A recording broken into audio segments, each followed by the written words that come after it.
What's good, guys? LM7 here, back with another review. We just got done with Yoda's Jedi Starfighter. Now we're looking at the next set in the line piecewise. It is the newly improved Phantom from Season 2 of the Rebels. Alright, so I'm not going to bring the box any closer because you can see all the stats and numbers right there anyway. But, okay. Ages 7 to 12, so less than Yoda's Jedi Starfighter. Interesting. Anyway, 75, 170, 269 pieces, so just a slight bit over Yoda's fighter, but comes in at $29.99 instead. And if you can tell, I haven't moved the way the camera's positioned, so the dimensions of the box, if you compare it to Yoda's Starfighter, that's how much bigger the box actually is. So it's a much bigger box for only a set that comes with seven more pieces. Alright, and quickly I wanted to note that if you live in the UK, I'm sorry for you guys because this set comes in at $39.99. So, ridiculous amount of money if you live in the UK. Alright, so looking at the back of the box, you have a little battle scene going on with Kanan. And then you can see the features, which they have all nicely displayed. The bottom corner that the actual set is covering up is just the Master Force thing, so it's not even important. Alright, and the figure is dead. So here is our instruction booklet, same size as the $25 sets. And then if we get to our final digital model here we go. There's our final digital model, also coming in at 61 pages. I don't remember if Yoda's fighter was 61 or 62, but it was around that number. And that kind of makes sense since they're both almost the same piece count wise set to begin with. But I want to say, before I even show anything about the set, even though it's really overpriced in the UK, the price here is decent. It's almost 10 cents per piece, so that's not terrible. And it's actually a pretty cool set when you get down to it. But let's get into the three figures, which is one of the new exclusive figures, is maybe the whole reason you buy this set to begin with. Alright, so our first main figure is Chopper. And he hasn't changed from the last version, but he does have the stubby body and the stubby legs that they've made especially for him. And it's just nice to get him in a cheaper set, I suppose. But there's nothing new about it. Alright, so maybe one of the reasons is you love Kanan Jarrus. Well, he is the brand new Season 2 version of him. I don't remember if his printing on his chest is new. I'm going to assume it is. It looks a little different. But he's also got some nice details on his legs there. And the different coloring of green on his body also looks pleasant together. But you can see he's got the little green visor there on his head that's actually connected to his hairpiece, so it's not a separate piece. But it too has some decent printing. Here's the piece itself. And then underneath you can see that I don't know how many of you actually watch Rebels consistently, but from what I know he is blinded, and this is the obviously the blinded form of him because he's got just straight white eyes. But he does have a double-sided head. This one's a little more of a smirk, and it continues his torso pattern on the back, of course. So maybe that's the reason you buy the set, because you want the new blind Kanan Jarrus. Maybe. But most people, I'm going to assume, want the set to get the exclusive Grand Admiral Thrawn, which he also just got a book written about him, and I read the book, just called Thrawn, and I thought it was fantastic. So it was cool to read the book and then actually have a set where he's included. But I love his blue skin. It, you know, contrasts really well with his white tunic that he wears, or his uniform. And you can see his rank plate is very high. But they match the color pretty well to the front cover of the book, as the Chiss species is a super bright blue with bright red eyes. Some people used the Cad Bane head for that, but I preferred this new one. And then on the back, he has a less angry face, but I prefer the angry face on him.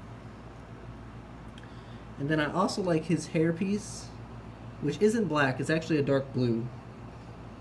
And I just, you know, just the little touches like that. And the fact that he's in a set and in the Rebel series, so they, you know, something that was not canon, they decided to take canon, you know, slap it in a set, write a book about it, add him to the Rebels show. So now he's fully canon, and it's just a cool little, you know, I'm not going to say cameo, because apparently he's decently important in the series, but maybe you know what I'm trying to say. Alright, so the Phantom Mark II is actually different than the other one. Shocker. And I'll compare it in a different video later on, but just from my perspective, having both sets, this one is a little bigger. I believe the last one came in at $19.99, so $10 improvement, at least 100 pieces added. I want to say 90 to 100. I think the other one had 170 maybe. I don't remember off the top of my head. And I actually haven't seen this in the show, but I do like the new fin they have going on there. And then you can see some of the sticker detail that's also printed here and here. There is quite a few stickers in this set, but they really do draw out. They're actually needed for this set. It would look very bland without them. So like the stickers right here, like yeah, those pieces are blue and all, but the sticker detail really, you know, highlights the yellow lines here and here. And then right here on the front is what I really like, because here at the front of the fin, let me focus more on the set, there we go. The front of the fin here is a turquoise blue, and then they have the turquoise stickers also on the top with some yellow markings as well. And it just overall looks really good. I don't know why there's turquoise in the set. It's a very weird color.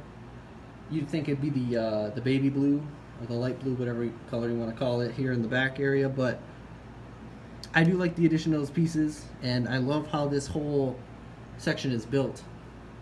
Just in general, it's fun with you know, not conventional building techniques, I guess. It's weird that this set has a lower age range than Yoda's fighter, but I don't know. So looking at the cockpit here, it's a lot more rounded than the last one, and the new cockpit piece is also used in the Speed Champion set. But the first feature is you just take the piece off. It's a bummer, it's not on a hinge or anything, but you just take the piece off. And then if you look on the inside, that is obviously where Kanan sits. There's really nothing there just because of the fact of the piece they used for it. Like this big piece here is what is the bottom of the floor, and you can see some more sticker detail there obviously. But Kanan does fit nicely. He's actually not sitting on any studs, so he's kind of free floating. But he doesn't move around too much. Again, another bummer, just like Yoda's fighter, it doesn't have a spot for the lightsaber, so I take it apart and I just throw it in there. But there is a good image of Kanan in his set, in the front ship here. And then just to show you, it does close up even with him sitting there, which is always good. You know, you want the minifigure to chill, at least to make it look like he's flying. Alright, so then going to the other side, you can see this gap right here. That is where Chopper goes. I don't know why whoever designed the ship, I'm not saying it's the Lego version's fault, but like whoever designed the ship in general made the R2 unit slightly askew. If you look like this, you can see he could easily be put in the middle. He's 4 studs wide, and the shuttle itself in that section is 8 studs wide. So why they didn't just put 2 on each side instead of what they have, so he's just, you know, kind of chilling slightly off center. It's not a huge deal, but like, I don't know, design wise, I don't know, kind of freaks me out a little bit. Not really, but you know what I mean.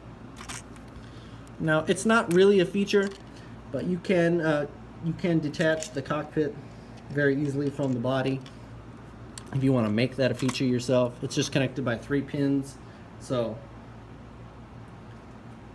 I mean, like I said, if you want that to be a feature, then you can obviously do it. So looking at the back, you can see it has a little door right down here, and you can open the door, and that's where their storage crate is.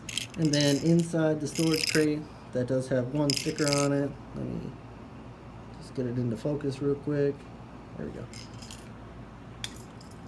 Inside is just 2 little thermal detonators that you can actually put on the studs, but I was too lazy to do so. And then you can, take a look on the inside. Not much in there, but that's to be expected, as the crate does take up a majority of the space.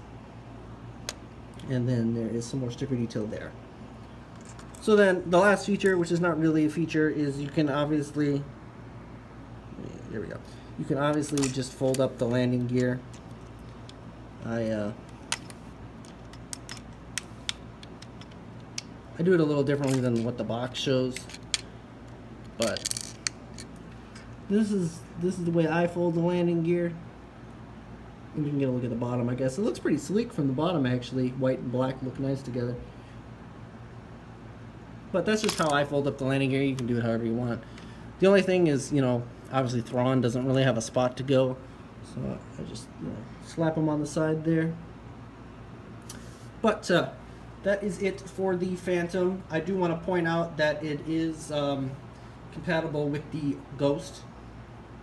So it looks like they won't be remaking the Ghost, at least. And I will compare this Phantom to the other Phantom in a later video when I get a chance to get around to it. But yes, it does connect with the other Ghost. I wish I could show it on screen, but I forgot to get the Ghost out, and laziness really. But take your pick. Oh, I actually forgot a feature. I'm dumb. There's this little yellow piece right here, right above the grating, and if you push that, it shoots the spring-loaded shooters. Not a huge feature, but it is one of the play features. And I was like, what the heck are they saying up here on the top of the box? But anyway, that does shoot the things if you move it left or right, and it shoots obviously the left side and the right side, which you can see right here underneath Thrawn. But now, that's it for the Phantom. If you like, leave a like, comment, subscribe. I appreciate it. And yep, I think the next set is the Desert Skiff. So with that, I'll see you guys next time.